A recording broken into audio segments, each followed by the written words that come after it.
नमस्कार. पावसाळा या ऋतूविषयी जी प्रश्न. प्रश्न 1. भारतात पावसाळा ऋतू कोणत्या महिन्यामध्ये येत असतो? जून ते सप्टेंबर. प्रश्न 2. भारतात पावसाळा कोणामुळे येतो? नैऋत्य मोसमी वारे. 3. भारतात सर्वात जास्त पाऊस कोठे पडतो? मासिनराम, मेघालय. 4.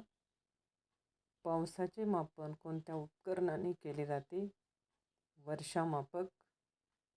5. भारतीय हवामान खात्याची स्थापना कधी झाली? 1875 साली. 6. मान्सूनचे आगमन भारतात सर्वप्रथम कोठे होते? केरळ राज्यात. 7. मान्सून हा शब्द कुठून घेतला आहे? अरबी शब्द मौसिम पासून. 8. पावसाळ्यात कोणते रोग अधिक प्रमाणात होतात? तर डेंग्यू, मलेरिया, टायफॉइड, पाण्याचे संक्रमणजन्य रोग. 9. भारतात पावसाचे मुख्य 2 प्रकार कोणते?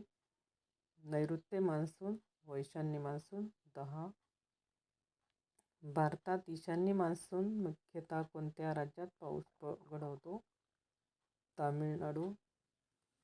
धन्यवाद. माझे असेच नवनवीन व्हिडिओ येत असतात. तुम्हाला जर आवडत असतील तर नक्कीच लाईक करा, शेअर करा, सबस्क्राईब करा आणि कमेंटही करा. थँक्यू.